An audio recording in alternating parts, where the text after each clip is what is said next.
Magandang araw mga ka-troops! Kamusta ang buhay-buhay?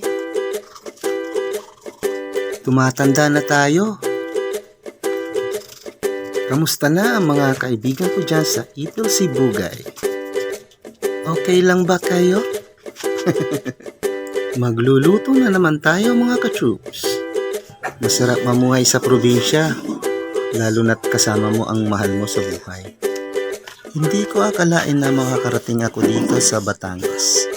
Dito ko natagpuan ang babaeng muling nagpatibok ng puso ko. Ayun! At nagkaroon kami ng isang anak na si Mark Vince Jola.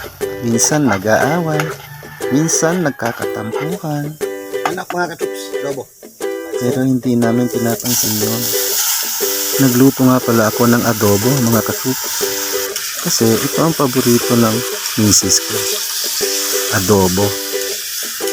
Kaya mahalin natin ang asawa natin. Huwag natin saktan.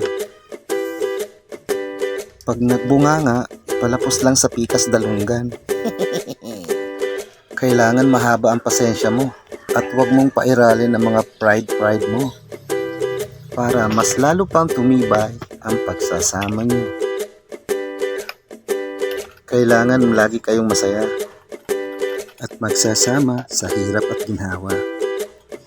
Katulad nitong adobo, masarap. Hindi kumpleto ang araw pag walang adobo. Sarap. Kaya kayo, mahalin nyo asawa nyo.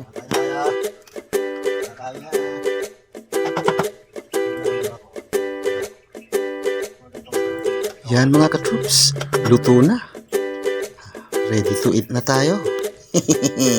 Si Mrs. ay naglalaba pa mga ka-troops. Tatapusin muna daw niya ang paglalaba.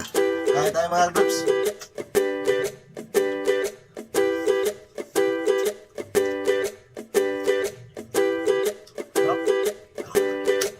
Hindi na tayo lagi. Huwag kalimutan magdasal sa itaas. God bless us all. Yan mga ka-troops. Kailangan lagi tayong masaya. Bawal ang malungkot. Ito na ang buhay ko ngayon. Salamat sa asawa ko. Salamat baby ko. Love you. Ayy!